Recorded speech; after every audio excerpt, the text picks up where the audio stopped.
नमस्कार दोस्तों। आज हम आपको नई कहानी सेठ और गरीब किसान की जादुई कहानी सुनाने जा रहा हूँ। कहानी अच्छी लगे तो हमारे चैनल को जरूर सब्सक्राइब करिए। धन्यवाद। एक शहर था जिसमें एक सेठ रहता था। उसके पड़ोस में एक गरीब किसान रहता था।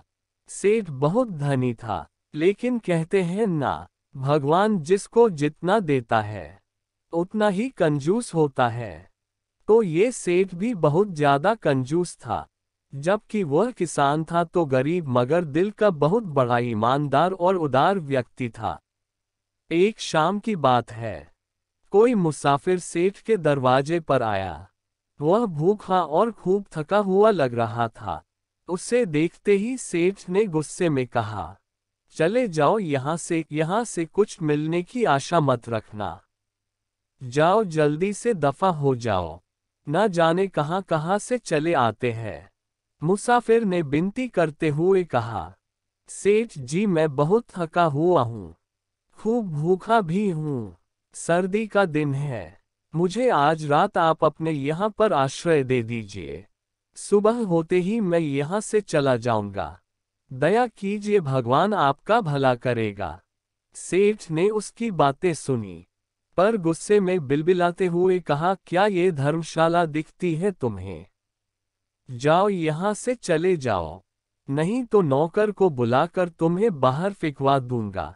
मुसाफिर अपना और ज्यादा अपमान सहन नहीं कर सका और वहां से चला गया। वहां से निकलकर उस गरीब किसान के घर पहुंचा। किसान ने मुसाफिर को आश्रय दिया, उसे घर में बिठाकर प्रेम से भोजन भी करवाया और उसके साथ बातें की।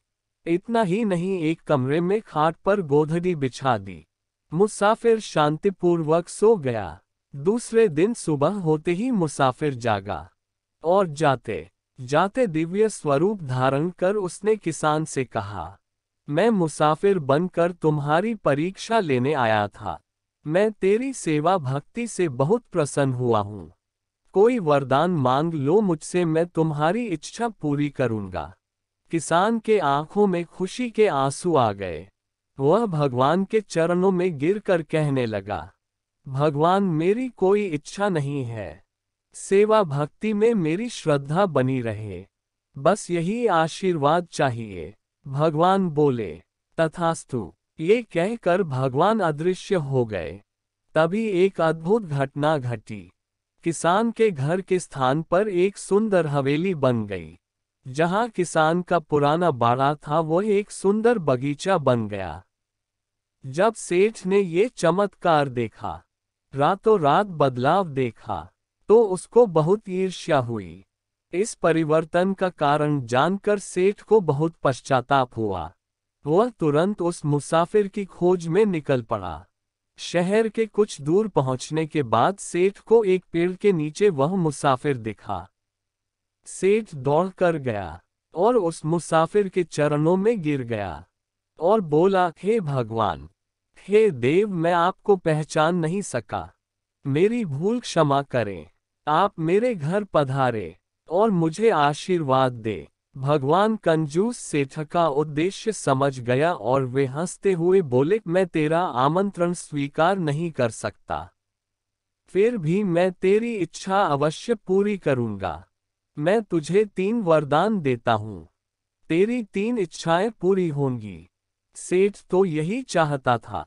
भगवान ने एक के बदले 3 वरदान दे दिए। सेठ को बहुत ताज्जुब हुआ और बहुत खुशी हुई। सेठ घर चला गया, सोचता रहा कि मैं 3 वरदान में क्या क्या मांगूं, और ऐसे विचारों में उसे पूरी रात नींद नहीं आई। सुबह तक कोई निर्णय नहीं ले सका। सुबह होते ही मुर्गा बोला कुकड़ू को। तभी सेठ भगवान से बोला, हे भगवान, इस मुर्गे का नाश हो। इसकी आवाज से मैं शांति से विचार भी नहीं कर सकता। सेठ जोर से बोल उठा। तुरंत ही मुर्गा लुढ़क गया। कुकड़ू को बोलना बंद हो गया और सेठ समझ गया कि उसकी पहली इच्छा पूरी हो गई। सेठ ने सोचा, पहला वरदान बेकार चला गया। अब अन्य 2 वरदान मांगने में खूब सावधानी रखनी होगी। सेठ बिस्तर से उठा और स्नान करके तैयार हो गया और थोड़ा बहुत नाश्ता किया और अपने घर के बगीचे में चला गया। वहां एक बेंच पर बैठकर विचार करने लगा कि अन्य 2 वरदानों में क्या मांगा जाए। उसी समय घर पर कुछ मेहमान आ गए। नौकर सेठ को बुलाने आया तो सेठ ने उसे चिढ़ा कर कहा, अरे जा, अभी मैं बहुत गहरे विचार में डूबा हूं। मेरी इच्छा इस बेंच पर चिपके रहने की है। मुझे कोई ना बुलाए, कोई ना परेशान करे। जब नौकर के बुलाने पर भी सेठ घर में नहीं आया तो थोड़ी देर में सेठानी स्वयं बगीचे में आई और बोली, अरे किस विचार में पड़े हैं? मेहमान को जल्दी है, वह कुछ जरूरी काम से आए हैं, अंदर चलिए। सेठ बहुत गहरे विचार में डूबे हुए थे। न उसने कुछ सुना न कुछ जवाब दिया। तब सेठानी ने सेठ का हाथ पकड़कर जोर से उसे हिलाया और खींचा, लेकिन ये क्या? सेठ जिस बेंच पर बैठा हुआ था उसी से चिपक गया था। सेठ को बहुत आश्चर्य हुआ और वह तुरंत समझ गया। निराश होकर सर पर हाथ मारते हुए बोला, हे भगवान, मैंने अपना दूसरा वरदान भी व्यर्थ गंवा दिया। सेठानी बोली, वरदान? कैसा वरदान? कैसी बातें कर रहे हो? सेठानी ने पूछा। तब सेठ ने सेठानी को पूरी बात समझाई। सेठ की बात सुनकर सेठानी ने सेठ को समझाते हुए कहा, स्वामी, ये तुम्हारे लोभ का परिणाम है। अब शौक करने का कोई अर्थ नहीं। अब तो एक ही उपाय है, तुम भगवान से अपना तीसरा वरदान मांगकर बेंच से अलग हो जाओ। सेठ को सेठानी की बात उचित लगी। जीवन भर बेंच से चिपके रहने का कोई मतलब नहीं था।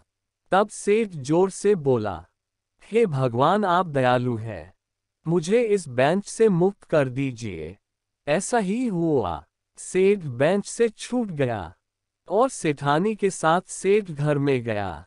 सेठ अब पूरी तरह बदल गया, उदार बन गया। उसे समझ आ गया था कि मेहनत और उदारता से अच्छे कार्यों में संपत्ति लगाने से उसके पास धन हमेशा रहेगा और मन की शांति भी।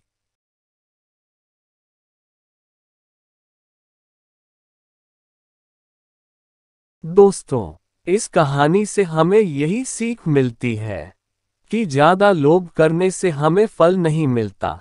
कहानी अच्छी लगी हो तो हमारे चैनल को जरूर सब्सक्राइब करिए। धन्यवाद।